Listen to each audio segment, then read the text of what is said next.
الحمدللہ رب العالمین والصلاة والسلام علی سید المرسلین وعلی آلہ وصحبہ اجمعین اما بعد فاعوذ باللہ من الشیطان الرجیم بسم اللہ الرحمن الرحیم۔ السلام علیکم ویورز، آپ دیکھ رہے ہیں پروگرام اسلام اور ایمان اور میں ہوں آپ کا ہوسٹ سید اسامہ بخاری۔ ناظرین کرام، 17 نومبر 2023 بروز جمعۃ المبارک GHQ راولپنڈی میں سپہ سالار اعظم chief of army staff general Hafiz Syed Asim Munir صاحب نے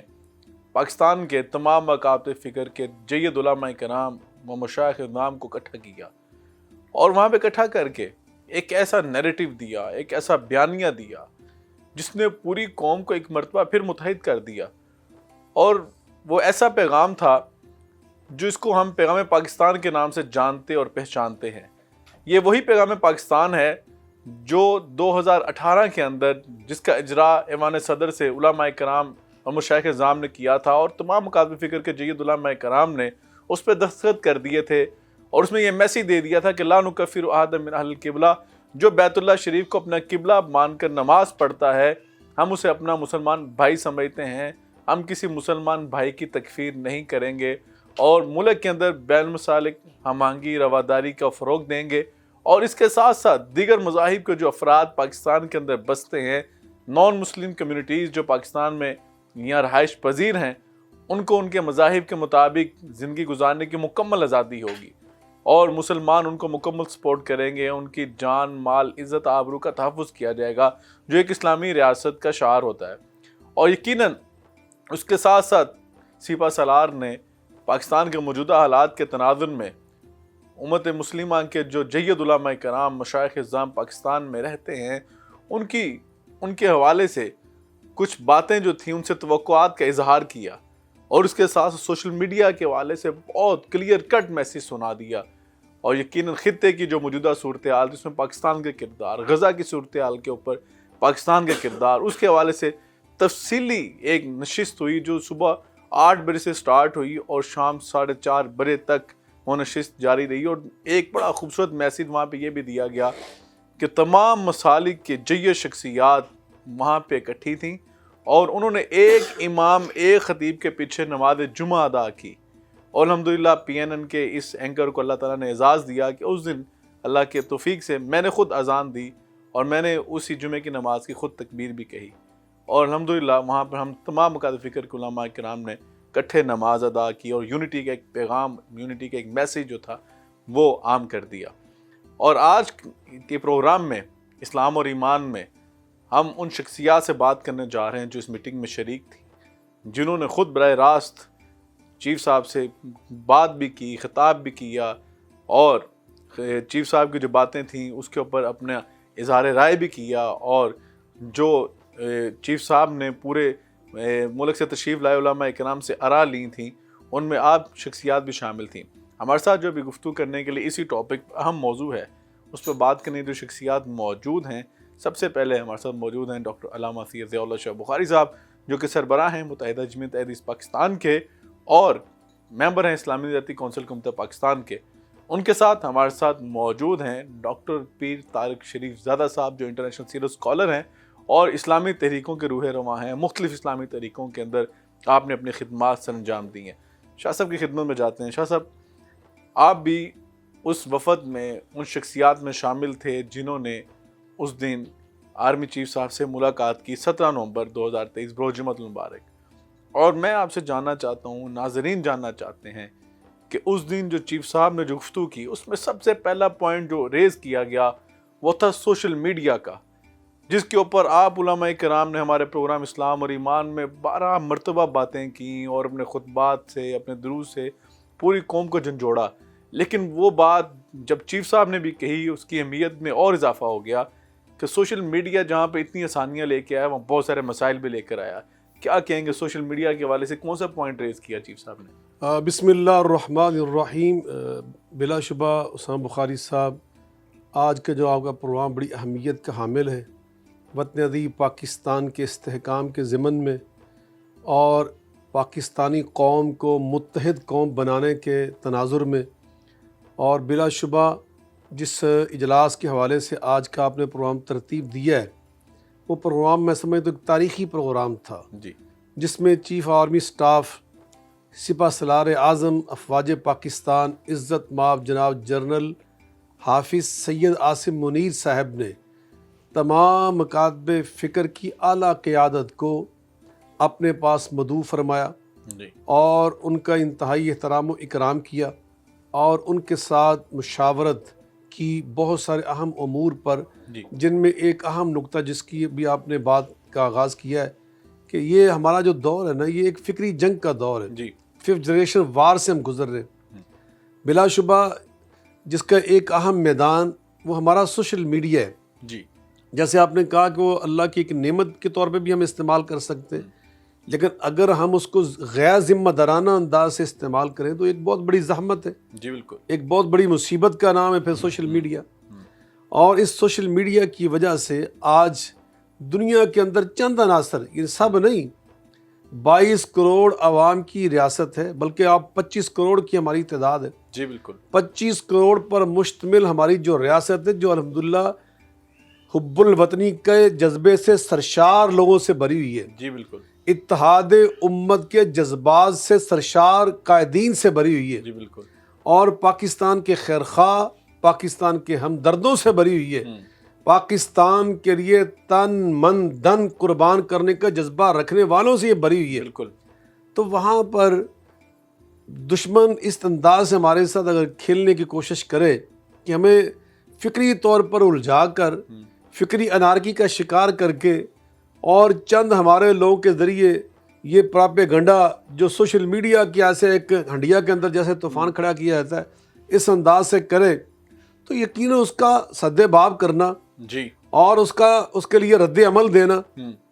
اور اس کے جو شر انگیز نتائج تھوڑے بہت نکل سکتے ہیں معاشرے کے اندر، اس سے قوم کو محفوظ رکھنا، ریاست کو اس سے بچانا، جی یہ ہم سب کا فرض ہے بالکل بحیثیت ایک تمام پاکستانی، stakeholders کی اور اوپر یہ خاص طور پر لازم ہے۔ وہ لوگ جن کو اللہ نے ممبر و محراب کا سب سے مضبوط میڈیا دیا ہوا ہے۔ جی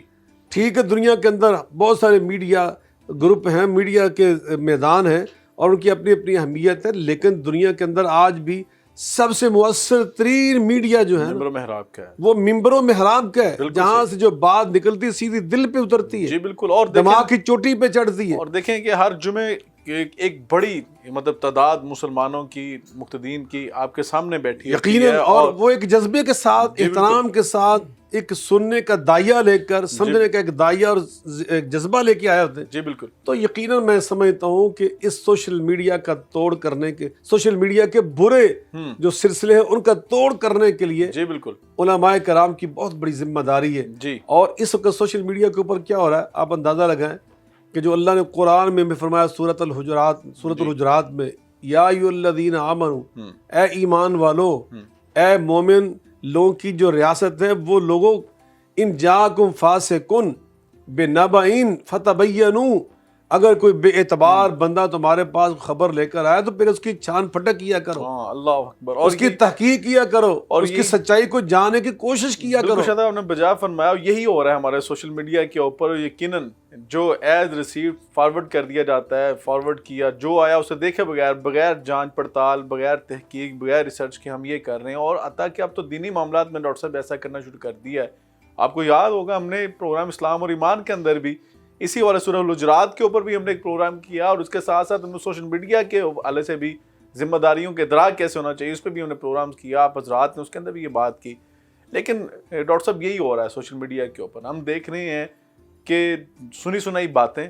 اور اس کی بیس پر ہم دیکھتے ہیں کہ ایک دوسرے کی کردار کشی، ایک دوسرے پہ الزام تراشی، فیک چیزیں، اور پورے میڈیا سیل بنے ہوئے ہیں اب تو ڈاکٹر صاحب۔ آپ دیکھیں فیک چیزوں کے اوپر ہم بیس کر کے پوری قوم کے ایک بیانیہ کریٹ کر دیتے ہیں اور روزانہ ٹرینڈ بنے ہوتے ہیں۔ کیا کہیں گے دین اسلام تو اس حوالے سے بڑی ہماری ذمہ داریاں لگا رہا ہے۔ بسم رب محمد کریم علیہ الصلاۃ والتسلیم۔ سب سے پہلے تو یادآوری کا شکریہ۔ یقیناً اس میں کوئی دو رائے نہیں کہ آج کے اعتبار سے یہ جو عنوان آپ نے مرتب کیا ہے، یہ اپنے اندر کئی حوالوں سے بڑی اہمیت کا حامل ہے، اور معاشرے کے اندر بالعموم بھی جو ہے وہ غلط فہمیوں کا پیدا ہونا کسی بھی درجے پہ خیر کا باعث نہیں ہو سکتا، اور بالخصوص جب معاشرے جو ہیں وہ تاریخ کے اس دورائے پر کھڑے ہوں اور دنیا بھر کے اندر پورے اہتمام کے ساتھ آپ کے معاشرے کو ایک افراتفری کی آگ میں جھونکنے کا بندوبست اور اہتمام کیا جا رہا، اور بین الاقوامی مؤثر ترین قوتیں جو ہیں وہ آپ کے جو اتحاد ہے اس کے اور آپ کے امن کے درپے ہوں، وہاں پر میں سمجھتا ہوں اس طرح کے عنوانات پر بہت کھل کر اور بہت تفصیل کے ساتھ اور تواتر کے ساتھ گفتگو ہوتی رہنی چاہیے، تاکہ لوگ جو ہیں وہ اپنے دشمنوں کے ارادوں سے، ان کی اسٹریٹجی سے، ان کی حکمت عملی سے باخبر رہ سکیں۔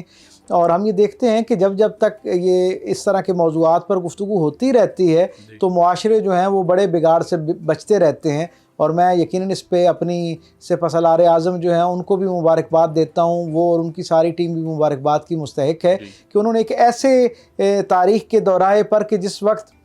بین الاقوامی تناظر پہ جو سیاست کی اس وقت چال ہے اس میں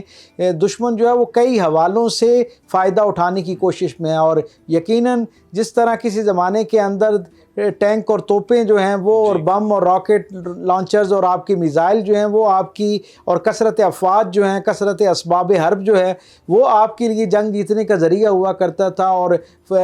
فوجیں جو ہیں اس کے اوپر ہوم ورک کیا کرتی تھیں، ان کے اوپر ان کے لیے حکمت عملی مرتب کیا کرتی تھی۔ اب اس ساری جنگی حکمت عملی کے اندر ایک بہت بڑا ہتھیار جو ہے وہ میں سمجھتا ہوں سوشل میڈیا کی شکل کے اندر جو ہے وہ اپنا کام کرتا ہوا نظر آتا ہے، اور یہ جو 5th جنریشن وار ہے یہ یقیناً اسی انداز کی جو آپ کہہ سکتے ہیں کہ جو ناپاکیزہ عزائم ہیں کچھ دنیا میں رہنے والے اس دنیا کے امن کے دشمن لوگوں کے، ان کے استعمال کا ذریعہ بن رہا ہے۔ میں سمجھتا ہوں کہ ہمارے سپہ سالار اعظم نے اور ہماری افواج نے بڑا بر وقت جو ہے بڑی دانشمندانہ ایک قدم اٹھایا، اور انہوں نے معاشرے کے میں سمجھتا ہوں سب سے زیادہ مؤثر طبقے کو سب سے پہلے مخاطب کرنے کی جو ہے وہ اہتمام کیا، کیونکہ بلا شبہ محراب و منبر سے اٹھنے والی آواز،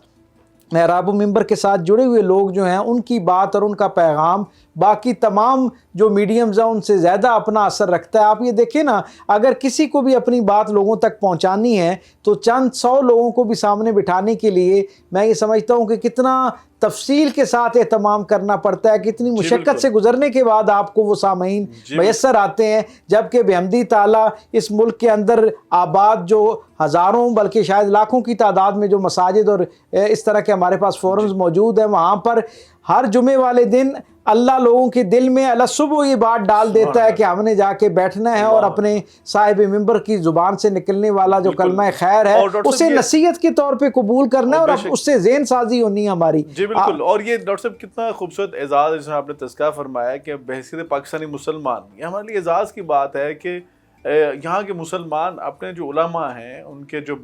مربی ہیں، بڑے ہیں، اس سے وہ سیکھتے ہیں اور ان کی بات پہ اعتماد کرتے ہیں اور ان کی بات پہ لبیک کہتے ہیں۔ میں آپ کی بات میں اضافہ آپ کی اجازت سے کرنا چاہوں گا کہ عمومی طور پر جو کچھ عرصے سے سوشل میڈیا کے اوپر ایک پریشر اور ایک شور ڈالا جا رہا ہے نا کہ شاید ہماری فوج جو ہے اس کے اندر وہ دین سے وابستگی اور حمیت اور وہ جو ایک جذبہ تھا وہ شاید کہیں کچھ کمزور پڑتا جا رہا ہے، میں یہ سمجھتا ہوں سپہ سالار اعظم کا یہ قدم جو ہے یہ از خود ایک بہت بڑی علامت اور دلیل ہے کہ ہماری افواج یہ سمجھتی ہیں کہ آج بھی اس معاشرے کے اندر سب سے بہترین جو رجحان ساز، ذہن ساز طبقہ ہے، جو لوگوں کے دلوں پر دستک دیتا ہے، جن کی بات، جن کی نصیحت لوگوں کے دلوں میں گھر کرتی ہے، لوگوں کے نظریے اور آئیڈیالوجی کو بنانے کا ذریعہ بنتی ہے، انہوں نے سب سے پہلے ان کو مخاطب کرنا ضروری سمجھا اور ان کے سامنے اپنی صورتحال رکھی ہے، ان سے مشاورت بھی کی ہے اور ان کو بہترین مشورے بھی دیے ہیں۔ بالکل، آپ کی اس بات سے مجھے ایک بات جو ہے میں سیکنڈ بھی کرتا ہوں، تائید کرتا ہوں، اور میں شاہ سے خدمت میں یہی بات لے کے جا رہا ہوں کہ جب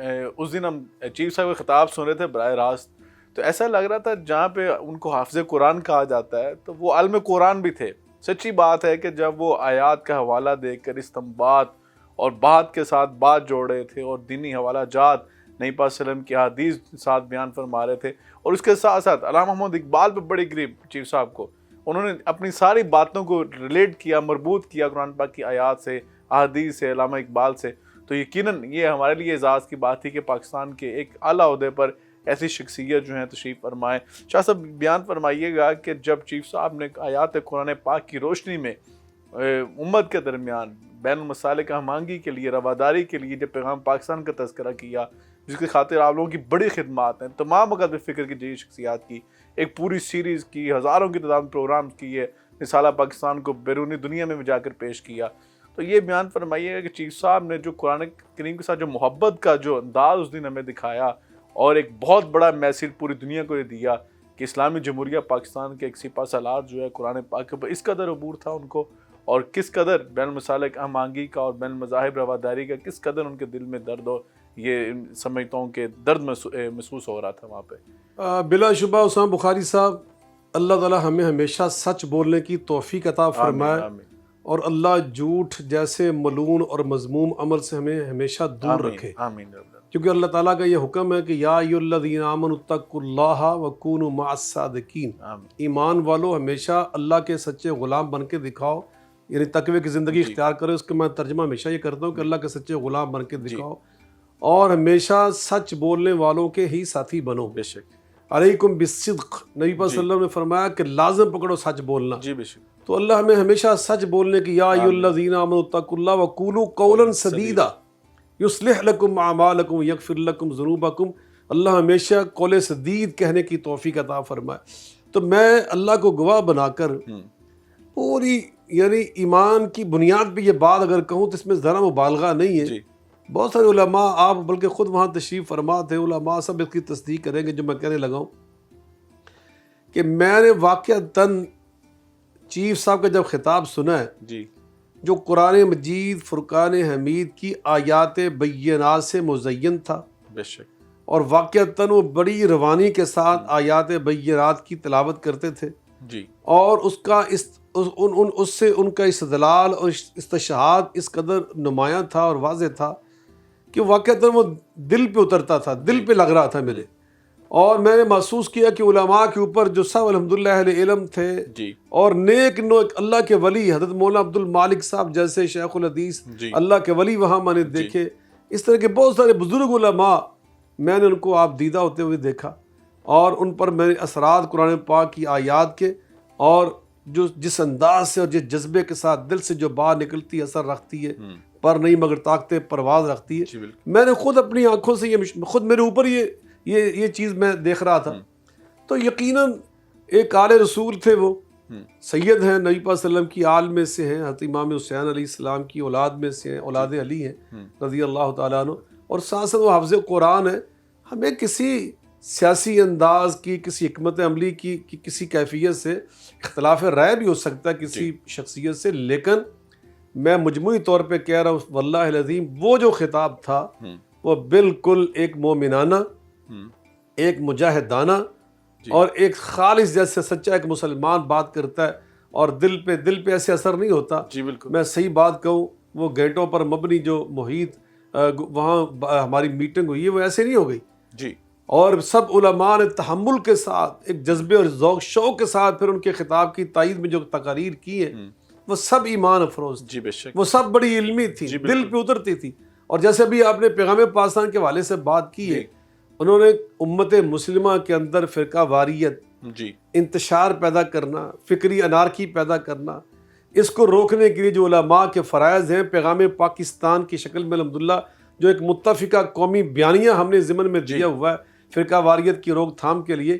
اس کی اہمیت کو اجاگر کیا ہے، جی بالکل، اور بڑی ہمدردی کے ساتھ انہوں نے علماء سے یہ اپیل کی ہے کہ ہمیں دوبارہ اس کی روح کو، اور بڑا انہوں نے ایک تاریخی جملہ بولا، وہ کہتے تھے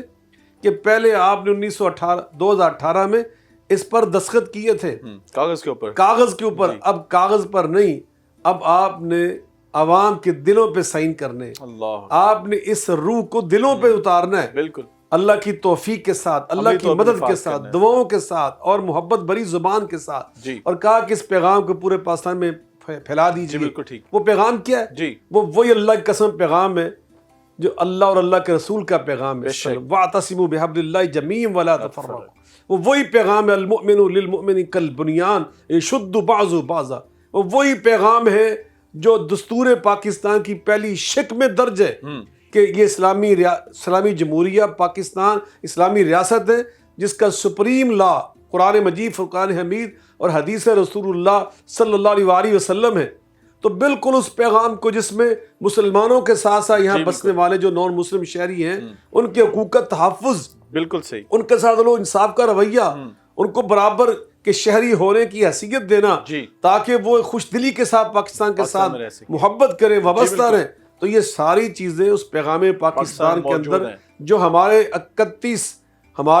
31 علماء نے جو 22 نکات طے کیے تھے جی جی وہ اس کی روح ہے، بالکل دستور پاکستان کی روح ہے، جی بالکل، اور کتاب و سنت کی تعلیمات کا خلاصہ ہے۔ بالکل خلاصہ ہے۔ اور یقیناً جس طرح شاہ صاحب آپ نے بیان فرمایا کہ اگر بات کی جائے تو وہاں پر تمام مسالک کے جو مسلمان ہیں ان کے احترام، ان کی شخصی آزادی اور اسے تمام مذاہب کے جو افراد پاکستان میں رہائش پذیر ہیں، پاکستان کے شہری ہیں، ان کو جو آئینی حیثیت اور آئینی جو ان کو حق ہے اس کی بات کی گئی ہے، اور یقیناً یہ قرآن و سنت کی روشنی میں اس پیغام پاکستان کو مرتب کیا گیا۔ یقیناً علماء مشائخ کی یہ بڑی، میں سمجھتا ہوں کہ بہت بڑی کامیابی تھی، اور یہ بہت بڑا ان کا کارنامہ تھا کہ انہوں نے اس کو مدون انداز میں لوگوں کے سامنے پیش کیا۔ اب تو بک کی صورت میں، سوشل میڈیا پر، پی ڈی ایف میں بھی، اور ویسے بھی پروگرامز کی صورت میں بھی آپ کے سامنے موجود ہے۔ ہم نے بھی اس پہ کئی پروگرامز کیے ہیں، اس پہ مزید بھی بات کریں گے۔ ناظرین کرام ہمارے ساتھ رہیے گا، یہاں پہ ٹائم اور شارٹ بریک کا۔ بریک کے بعد آ کر جو چیف صاحب نے میٹنگ میں دیگر باتیں کی ہیں وہ بھی ہم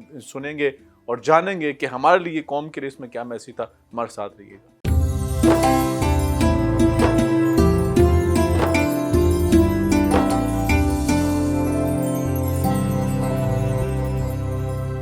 ویلکم بیک ویو، پروگرام اسلام اور ایمان میں آپ کو ایک مرتبہ پھر خوش آمدید کہتے ہیں، آپ کا خیر مقدم کرتے ہیں۔ ناظرین کرام آج بڑا اہم موضوع ہم نے چھیڑ لیا ہے، اور یقیناً ہم نے وہ موضوع اختیار کیا ہے جس میں ہم نے بات کی ہے کہ آرمی چیف صاحب نے علماء کرام سے جو ملاقات کی تھی اس میں کیا باتیں ہوئی تھی، اور کن نکات پر اتنی طویل میٹنگ ہوئی کہ صبح 9 بجے سے شروع ہو کے شام 4:30 بجے تک وہ طویل میٹنگ جاری رہی، اور کیا کیا خاص باتیں ہوئی اور کیا قوم کے لیے وہاں سے پیغام ملا۔ شاہ صاحب نے ہمیں پیغام پاکستان کے حوالے سے بڑی اہم باتیں بتائیں۔ ڈاکٹر صاحب کی خدمت میں جائیں گے۔ ڈاکٹر صاحب، یہ پیغام پاکستان، اس کی خاطر آپ لوگوں نے بڑا کام کیا ہے، تمام مشائخ کے مسالک کے مشائخ نے، علماء کرام نے اس کی خاطر قربانیاں دی ہیں، لوگوں سے باتیں بھی سنی ہیں، لیکن آپ نے اس سفر کو جاری رکھا۔ ڈاکٹر صاحب کیا کہیں گے؟ چند سال پہلے دیکھیں ہم تو ایک دوسرے کے پیچھے نماز بھی پڑھتے تھے، یہ اتنی زیادہ تکفیر بھی نہیں تھی، لیکن کیا سوشل میڈیا کے دور نے کیا اس کے اندر تیزی نہیں لا دی؟ اور اگر ہم دیکھیں کہ سوشل میڈیا پہ ہم ایک دوسرے کے اوپر زیادہ فتوے لگانا شروع کر دیے، اور ایک دوسرے کی بات کو تسلیم کرنا کیا تھا، ہم تو کسی کی ذات کی ذکر کرنے کے سننے کے لیے تیار نہیں ہے۔ کیا وجہ ہے کہ کیا آج ہم میں دوریاں زیادہ آ گئی ہیں، یا سوشل میڈیا نے اس کے اندر زیادہ کردار ادا کر دیا؟ دیکھیں، بنیادی بات یہ ہے کہ ایک تحقیق کے مطابق اور ایک بہت ہی قابل اعتماد سروے کے مطابق لگ بھگ 2 لاکھ سے زائد ایسے اکاؤنٹس ہیں جو پوری دنیا کے اندر مسلمانوں کا امیج، ان کا تشخص جو ہے اسے خراب کرنے کے لیے باقاعدہ اجرتاً کام کرتے ہیں۔ یعنی وہ باقاعدہ پوری ایک 5th جنریشن وار کا حصہ بنتے ہوئے باقاعدہ تھنک ٹینکس موجود ہیں جو بیٹھ کر باقاعدہ ہماری امت مسلمہ کے اندر موجود وہ جو علمی اختلافات ہیں ان کو مخالفت کا ذریعہ بنانے کے لیے اس کے اوپر ہوم ورک کرتے ہیں۔ اور آپ کو سن کے اور ہمارے سامعین و ناظرین کو سن کر شاید تشویش ہوگی اس سے کہ اس 2 لاکھ کا جو عدد ہے اس میں لگ بھگ کوئی 82,000 کے قریب اکاؤنٹس وہ ہیں وہ جو صرف پاکستان کے اندر جو مختلف مکاتب کے درمیان علمی انداز میں گفتگو ہوا کرتی تھی اسے متنازع بنا کر تکفیریت کے درجے تک لے جانے کے لیے کام کر رہے ہیں۔ اور اس سے کیا ہوتا ہے، ہم یہ دیکھتے ہیں کہ ظاہری طور پر جب ہمیں سوشل میڈیا کے اوپر ایک ایسا عنوان نظر آتا ہے جو بظاہر دین کی کسی اس کے ساتھ تعلیمات سے ملتا جلتا نام ہوتا ہے، ہم اس کی دین کی محبت میں اس کو فالو کرنا شروع کرتے ہیں،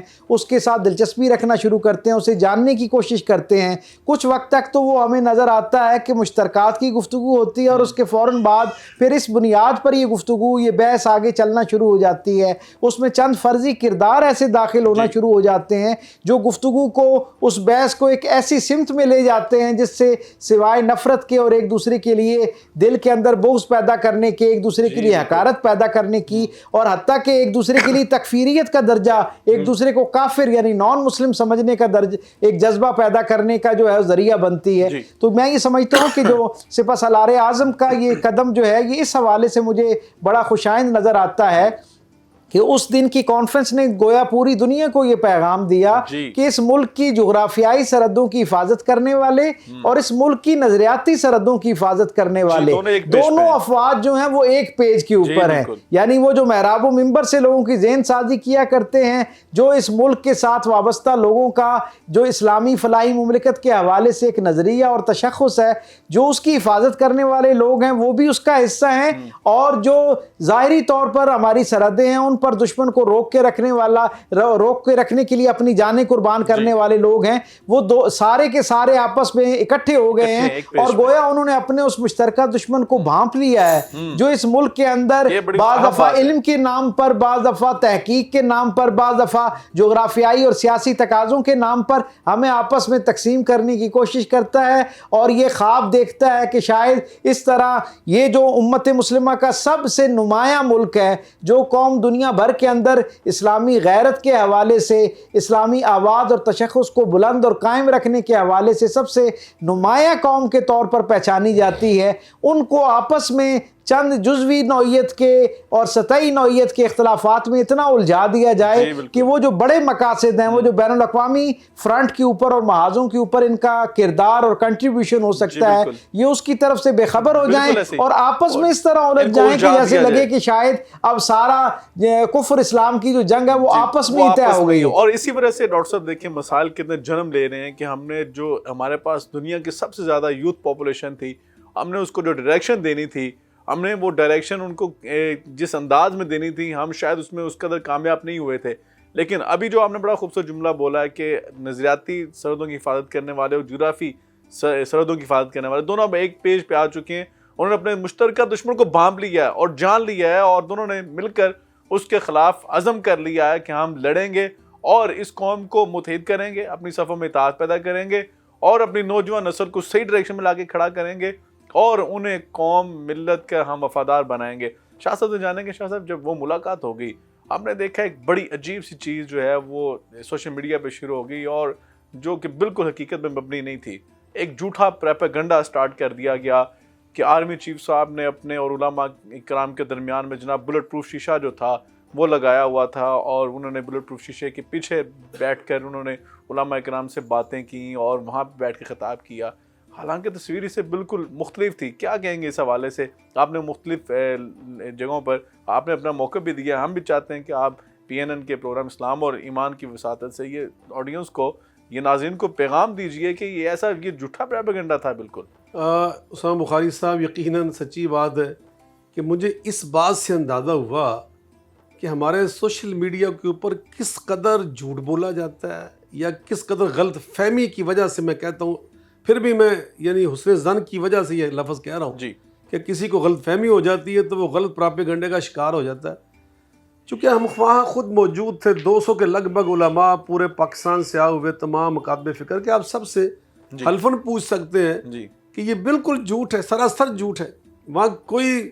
کسی نوعیت کا ہمارے درمیان اور چیف صاحب کے درمیان کوئی چیز حائل ہی نہیں تھی. آمنے سامنے ہم بیٹھے ہوئے تھے, بالکل آمنے سامنے, صرف بیٹھے ہی نہیں ہوئے تھے. جب پہلی نشست ختم ہوئی ہے, نماز جمعہ کے لیے وقفہ ہوا ہے, تو جن چند ساتھیوں نے ان کے ساتھ مسافہ کیا ہے براہ راست, 2 باتیں بھی ہم نے کی, ان میں میں خود شامل تھا. پھر اس کے بعد واپس آئے دوسری نشست کے لیے نماز جمعہ کے بعد, تو پھر ہم آپس میں ملے. پھر جب ہم وہاں سے رخصت ہوئے آخری نشست کے بعد, تو تب بھی بہت سارے علماء ان کے ساتھ ملے.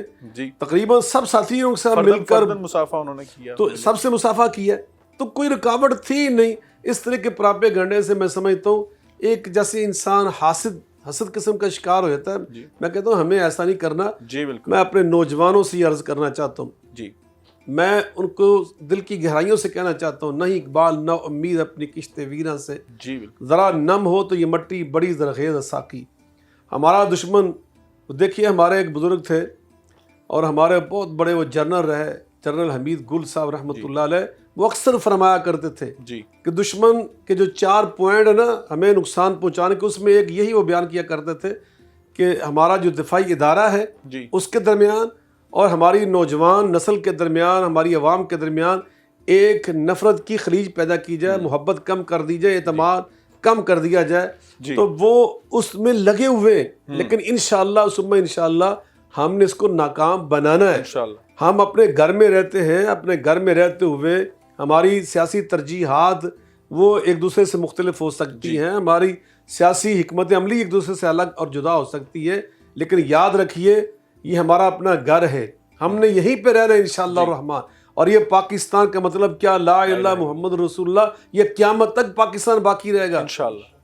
یہ ریاست طیبہ جو نبی پاک صلی اللہ علیہ وسلم کی ریاست طیبہ ہے، یہ اس کی ایک اللہ تعالیٰ نے ہمیں دوسری شکل عطا کی ہے، بالکل۔ تو ہمیں اس پاکستان کے ساتھ وابستہ رہنا ہے، اور یہ کیسے مضبوط رہے گا، کیسے مستحکم رہے گا، اگر ہم نظریاتی طور پر انشاءاللہ ہم مضبوط رہے اور دفاعی طور پر ہمارا ادارہ مضبوط رہا، تو ہم سب انشاءاللہ ہم اس میں اونچ نیچ ہوتی رہتی ہے سیاسی طور پر، کھیل میں ایسا ہو جاتا ہے، سیاست میں ایسا ہو جاتا ہے، معیشت میں ایسا ہو سکتا ہے، ہمارے خاندانوں کے اندر بعض اوقات ایسا ہو جاتا ہے، تو ان اختلافات کو بھی اپنے لیے زحمت اور عذاب نہیں ہم نے بنانا، ہم نے اپنے لیے کوئی پریشانی اور مصیبت اور تشویش نہیں بنا لینی، نہ یہ کسی بیماری کا نام ہے، یہ ایک معاشرے، ایک زندہ معاشرے کے اندر، ایک زندہ سوسائٹی کے اندر یہ زندہ رہنے کی علامتوں میں سے ایک علامت ہوتی ہے، تو اس لیے اس کو برداشت کرنا، تحمل سے گزرنا، اور بعض کو اثار کرنا، قربانی کرنا، دوسروں کو تھوڑا سا موقع دے دینا، جگہ دے دینا، یہ ساری چیزیں زندگی کا ایک حصہ ہے اور ہم نے یہ کرنا ہے، اور انشاءاللہ مجھے امید ہے یہی گنچے کھلیں گے تو گلستان ہوگا۔ ہمارے نوجوان الحمدللہ، یہ پاکستان کو اللہ نے 70% نوجوان صرف پاکستان کو عطا کیے، اور آپ سب بہت زیادہ پاکستان سے محبت کرنے والے لوگ ہیں، مجھے پتہ ہے، آپ آگے بڑھیے، اپنے سینوں کو کھولیے، اپنے دل دماغ کو کھولیے، اور جو ہمارے دشمن کی سازش ہے اس کو پیوند خاک کر دیجیے۔ بالکل، اور یہ یقیناً یہ ایسا ہوگا، اور الحمدللہ ایسا ہے بھی ہے کہ الحمدللہ بہت بڑی تعداد الحمدللہ اس چیز کو جو نگلیکٹ کیا، سوشل میڈیا پہ آئے اور اس چیز کی وضاحت کی کہ ایسا کچھ بھی نہیں تھا، یہ یقیناً یہ دشمن کی طرف سے پروپیگنڈا تھا، اور اس پروپیگنڈا کو بے نقاب کر دیا گیا، الحمدللہ اس کو واش کر دیا گیا۔ ڈاکٹر صاحب، ایک بڑی اہم بات اس میٹنگ میں کی گئی کہ کردار سازی، نبی پاک صلی اللہ علیہ وسلم نے کردار سازی کے اوپر توجہ دی۔ جب نبی پاک صلی اللہ علیہ وسلم نے مدینہ طیبہ کی ریاست کی بنیاد رکھی تو آپ نے وہاں پہ کردار سازی کے اوپر توجہ دی، اور آج ہمیں نوجوانوں کی کردار سازی کی طرف جانا ہوگا۔ آج ڈگریز تو ہیں لیکن کردار نہیں مل رہے، آج وہ تربیت نہیں مل رہی۔ آج تعلیم تو موجود ہے لیکن اس کے ساتھ ساتھ تربیت کا نصاب، تربیت کا نظام تھا وہ موجود نہیں ہے، ہم اس میں لیگ کر رہے ہیں۔ تو کیا کہیں گے کردار سازی، تعلیم کے ساتھ ساتھ تربیت کیسے حاصل کی جا سکتی ہے؟ سرکار دو عالم صلی اللہ علیہ وسلم کی حدیث مبارکہ ہے کہ والدین، اس کا مفہوم ہے کہ والدین اپنی اولاد کو جو کچھ دیتے ہیں اس میں سب سے بہترین وہ ہے جو تربیت کے نام پر ہے۔ یعنی اس کا مطلب یہ ہے کہ تربیت اتنا بنیادی تقاضا ہے، اور میں یہ سمجھتا ہوں کہ تاریخ پوری اس بات پر گواہ ہے کہ صرف ان اقوام کا مستقبل محفوظ ہوتا ہے جو اپنی آئندہ آنے والی نسلوں کے لیے اچھی تربیت کا ماحول اور اہتمام فراہم کرتے ہیں۔ میں یہ سمجھتا ہوں اس طرح کی ملاقات اور اس سے جانے والا یہ جو مشترکہ پیغام ہے، یہ دو طرفہ ہدف جو اہداف جو ہیں ان کو حاصل کرنے کا ذریعہ بنے گا۔ ایک تو ہمارے دشمنوں کو یہ خبر پہنچے گی کہ اس ملک کے اندر، جیسے میں نے پہلے عرض کیا کہ نظریاتی سرحدیں اور جو جغرافیائی سرحدیں ان دونوں کے محافظ ایک پیج پر آ گئے ہیں، اور ہمارا دشمن ہم سے بھی شاید زیادہ بہتر اس بات اور اس حقیقت سے واقف ہے کہ جب 65 کی جنگ کے اندر ریڈیو پاکستان سے جنگ کا اعلان ہوتا ہے، گویا جغرافیائی سرحدوں کے محافظ جو ہیں وہ بتاتے ہیں کہ تمہارے ایک مکار دشمن نے رات کی تاریکی میں تم پہ حملہ کر دیا ہے یا اس کا ارادہ کر لیا ہے، تو اس سے اگلی نماز کا جو وقت ہے، اس وقت سے لے کے جب تک جنگ بند نہیں ہوتی، ہر نماز کے بعد مملکت خدا داد پاکستان کے ہر محراب و منبر سے ایک ہی آواز بلند ہوتی ہے کہ پاکستان کے دفاع کے لیے آپ کے پاس جو کچھ موجود ہے، جو اسباب جذبے کی شکل میں، توانائی کی شکل میں، وسائل کی شکل میں، جو کچھ آپ کے پاس ہے اسے لے کر اپنے جو دفاع وطن پر کاربند جو لوگ آپ کے غازیان ملت جو اس وقت سرحدوں پر حفاظت کے لیے کھڑے ہو گئے ہیں، جو فرسٹ لائن ڈیفنس کے طور پر کام کر رہے ہیں، ان کے دست و بازو بننے کے لیے اپنے سارے اسباب کے ساتھ باہر نکل آؤ۔ اور تاریخ نے بتایا کہ وہ جو بہت ایک ناممکن سا کام نظر آتا تھا، جب اس قوم کے اندر رہنے والے لوگوں نے آپس میں اپنے دل جوڑ لیے تو اللہ کی طرف سے آسمان سے یقیناً لافانی نصرت جو ہے اس کا پیغام آنا شروع ہو گیا۔ میں سمجھتا ہوں کہ بدر اور حنین اور اس طرح کی وہ جو پاکیزہ منظرنامے ہیں تاریخ کے، ان کے بعد ماضی قریب کے سب سے جو معتبر ترین اللہ کی مدد و نصرت کے حوالے ہیں وہ ہماری 1965 کی جنگ ہے، 71 کی جنگ ہے، جس میں ہم دیکھتے ہیں کہ جب اس مملکت خدا داد پاکستان کے رہنے والوں نے اللہ کے نام پر بنائے ہوئے اس ملک کے لیے اپنے ہاتھوں میں ایک دوسرے کے ہاتھ تھام لیے اور مضبوطی کے ساتھ جذبے کے ساتھ اپنے آپ کو اس وطن کی دفاع کے لیے پیش کیا تو آسمان سے اس طرح کی مدد آنا شروع ہوئی، اس طرح کے ناقابل یقین انداز میں پاکستانی فوج جو ہے اس کے لیے اللہ تعالیٰ کی طرف سے گویا رحمت کا پیغام آنا شروع ہوا کہ آج تک بدر پیدا کر فرشتے تیری نصرت کو اتر سکتے ہیں گردوں سے کتار اندر کتار اب بھی، اور یقیناً وہی چیز ہے۔ بخاری صاحب میں یہاں آپ کو روکنے کی جسارت کر رہا ہوں جی واللہ یہی شعر جی قرآن پاک کی آیات کے ساتھ ساتھ خود چیف آرمی سٹاف صاحب نے اپنے خطاب میں 3 دفعہ پڑھا، اللہ اکبر، جو فضائے بدر پیدا کر فرشتے تیری نصرت کو گردوں سے اتر سکتے کتار اندر کتار اب بھی۔ اللہ تو یہ ایک جذبہ ایمانی پیدا ہو۔ میں آپ کو ایک بات کہہ دوں، جی اگر وہ خطاب جنرل صاحب کا وہاں نہ ہوتا، پبلک کر دیا جاتا، بلکہ کہیں وہ ٹی وی کے اوپر ہو جاتا، کھلے میدان میں ہو جاتا، تو پورا پاکستان نعرہ تکبیر سے گونج اٹھتا، اللہ اکبر، پاکستان زندہ آباد سے گونجتا، بالکل ایسے افواج پاکستان زندہ آباد سے وہ میں سمجھتا ہوں یہ نعرے بلند ہونا چاہیے پوری عوام، اور ایسا ہوگا انشاءاللہ۔ آپ یقین ہے پوری قوم نے انشاءاللہ متحدہ انشاءاللہ ایسے ہی ہے، بالکل۔ اور شاہ صاحب میں یہ جاننا چاہوں گا آپ سے کہ کرپشن کے خلاف اور اس کے ساتھ ساتھ ایک بہت بڑا موقف جو اگر ہم اپنے علاقی صورتحال دیکھیں تو افغان مہاجرین جو بڑی تعداد میں ہمارے پاس موجود تھے، پاکستان نے مطلب بہت سال بہت عرصہ ان کی خدمت کی ہے، اور جس طرح پاکستان نے افغانستان کا ساتھ دیا دنیا میں کسی اسٹیٹ نے ایسا منظر پیش نہیں کیا۔ اس حوالے سے جو پالیسی کا وہاں پہ اجرا کیا گیا، میں چاہتا ہوں کہ وہ بھی ہم ناظرین کی خدمت پیش کریں، پھر ہم ناظرین سے رخصت چاہیں گے۔ دیکھیں، افغانستان ہمارا برادر ملک ہے، ہمارے مسلمان بھائی ہیں، بہت دین پر عمل کرنے والے لوگ ہیں، دین سے محبت کرنے والے بڑے پرجوش لوگ ہیں، اور ان پر جب آفت آئی تو 40 سال الحمدللہ پاکستان کے مسلمانوں نے، پاکستانیوں نے اپنا گھر ان کے لیے کھول دیا، اور الحمدللہ یعنی ہزاروں کی تعداد میں نہیں، لاکھوں کی تعداد میں الحمدللہ ہم نے ان کو یہاں پر آباد کیا اور اپنے گھر ان کے سپرد کر دیے، سڑکیں ان کے سپرد کر دی، مارکیٹیں ان کے سپرد کر دی، جیسے انہوں نے چاہا الحمدللہ یہاں پہ کاروبار کیا، ان کو کھلے دل کے ساتھ ہم نے خوش آمدید کہا، مرحبا کہا، ان کو ہم نے بالکل اپنے آپ سے جدا نہیں سمجھا، بلکہ ان کو اپنے آپ میں ہم نے ترجیح دی، اور الحمدللہ آج دنیا کے سب سے بڑے تاجر اگر کوئی چند تاجروں میں شمار ہوتے تو ہمارے پاکستانیوں سے بڑھ کر ہماری افغانی بھائی ہیں۔ تو اب وقت آیا تھا جب وہاں پر ان کی عین پسندیدہ حکومت قائم ہو چکی ہے، نظام حکومت قائم ہو چکا ہے، امن و امان قائم ہو چکا ہے، بڑی حد تک وہاں پہ استحکام آ چکا ہے، اور یہاں ہم پاکستان میں بہت سارے مسائل کا ہم شکار تھے، اور بعض یعنی امن و امان کے لحاظ سے ہم بعض مسائل کا شکار تھے۔ تو ہماری حکومت نے مطالبہ کی اپنے پڑوسی اسی برادر ملک سے کہ ہمیں جو اطلاعات مل رہی ہیں کہ کچھ ایسے لوگ وہاں موجود ہیں، تو اس تناظر میں انہوں نے کہا کہ آپ ذرا اپنے اندرونی معاملات کو دیکھیں۔ تو اس تناظر میں جب دیکھا گیا تو ہمارے بہت بڑی تعداد میں کچھ ایسے افغانی بھائی موجود ہیں کہ جن کے پاس اقوام متحدہ کے کارڈ تھے، بہت بڑی لاکھوں کی تعداد میں، وہ بھی 14 لاکھ کے لگ بھگ، کچھ بڑی تعداد ہے کہ جن کے پاس افغانستان حکومت کے کارڈ ہے، یعنی وہ قانونی طور پر یہاں پر آباد ہے، ان کو کسی کو کچھ نہیں کہا گیا، ان کو بالکل اسی طرح ان کے استحقاق کے مطابق رہنے کا پورا موقع ہے، وہ کام کر رہے ہیں، اسی طرح رہ رہے۔ البتہ ایک بڑی تعداد، لاکھوں کی تعداد میں ایسے افغان بھائیوں کی یہاں موجود تھی جو پچھلے 40 سال سے غیر قانونی طور پر، یعنی ان کے پاس کوئی قانونی دستاویز نہیں تھی، وہ یہاں پہ آباد تھے، ہمیں معلوم تھا، ہمارے اداروں کو معلوم تھا، لیکن ہمارے بھائی تھے، اس لیے ہم کہاں ان کو نکالتے۔ لیکن اب چونکہ الحمدللہ وہاں حکومت قائم ہو چکی ہے، ریاست کے اندر استحکام آ چکا ہے، تو اب ان سے یہ درخواست کی گئی کہ آپ پہلی فرصت میں وہاں تشریف لے جائیں، اور پھر ان کو جو بھی سہولیات درکار تھی وہ مہیا کی گئی ہیں۔ تو الحمدللہ وہ جانے والے، ان میں سے اکثریت ایسے لوگ کی جو دین والے ہیں وہ بڑے خوش ہیں، پاکستان کو دعائیں دے رہے ہیں کہ ہم نے 40 سال یہاں پہ رہے،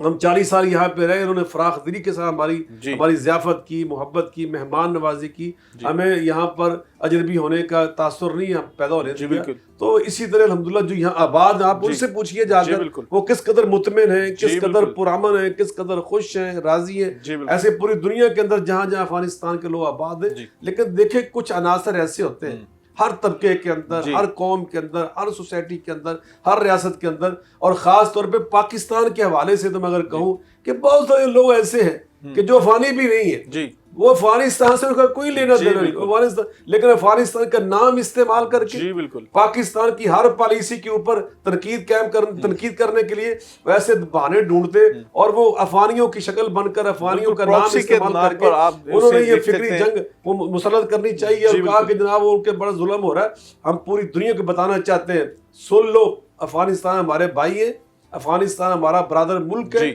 ہمارا پڑوسی ملک ہے، افغانی یہاں پہ لاکھوں کی تعداد میں، پوچھیے ان سے جا کر، الحمدللہ پاکستان میں آباد ہے، جی قانونی دستاویز کے مطابق جو ان کا استحقاق ہے، اس استحقاق کے مطابق وہ یہاں پہ آباد جی ہے۔ بالکل، اور البتہ ریاست جو پاکستان نے بھی، اور پاکستان کی عوام نے بھی، پاکستان کی حکومت نے بھی، اور پاکستان کے تمام اداروں نے ہمیشہ ان کے آئینی حقوق کا اور ان کے شہری حقوق کا احترام کیا ہے، اور اقوام متحدہ کے قوانین کے مطابق ان کو مکمل آزادی اور مکمل مواقع فراہم کیے ہیں۔ ناظرین کرام، میں اپنے مہمانوں کا انتہائی شکریہ ادا کرتا ہوں جنہوں نے اس اہم موضوع پر ہماری رہنمائی کی ہے، اور بتایا، واضح کیا کہ اس میٹنگ کے اندر کن نکات پر بات ہوئی ہے اور قوم کو کس نہج پہ لا کے میں کھڑا کرنا ہے۔ یقیناً یہ بڑا اہم دورانیہ ہے، اور یہ ہم ایک قوم جو ہے اہم موڑ پر ہم پہنچے ہیں کہ ہمیں بولڈ سٹیپ لینے ہوں گے پاکستان کی معیشت کے حوالے سے، پاکستان کے مستقبل کے حوالے سے۔ اس کے لیے سب سے اہم بات یہی ہے کہ ہمیں اپنے پاکستان کے دفاعی اداروں کے ساتھ پشتی بان بن کے کھڑا ہونا ہوگا، ان کا ساتھ دینا ہوگا، اور 5th جنریشن وار میں دشمن کا مقابلہ کرنے کے لیے، چاہے وہ سوشل میڈیا کا میدان ہو، چاہے الیکٹرانک میڈیا کا میدان ہو، چاہے ممبر و محراب کا میدان ہو، چاہے تعلیمی ادارے ہوں، چاہے عوام الناس ہو، ہمیں ہر جگہ پر اپنے افواج پاکستان کا ساتھ دینا ہوگا، کیونکہ ہم دیکھتے ہیں کہ روزانہ ہمارے فوجی جوان اس پاکستان کی دھرتی کی خاطر اپنے جنازے پیش کر رہے ہیں، اپنی شہادتیں پیش کر رہے ہیں، اور یقیناً ہم دیکھتے ہیں کہ نوجوان جو ہیں جاتے یہاں سے گھر سے یونیفارم کے اندر واپسی پہ خون میں لپٹی لاشیں ان کی جب گھروں میں آتی ہیں تو پاکستان کی مائیں سلام بھی پیش کرتی ہیں، اور ہمت و حوصلے کے ساتھ کہتی ہیں اگر اور بھی بیٹے ہوں تو اس دھرتی کی خاطر ہم قربان کرنے کے لیے تیار ہیں۔ یقیناً یہ حوصلہ پاکستان کی ماؤں کے پاس ہے، اور میں چاہتا ہوں کہ ہم یہاں پر ایک نعرہ بلند کریں، پاکستان زندہ باد، فوج زندہ باد۔ ناظرین کرام، آج کے پروگرام سے مجھے اجازت دیجیے، انشاءاللہ کل ملاقات ہوگی، تب تک کے لیے اللہ حافظ۔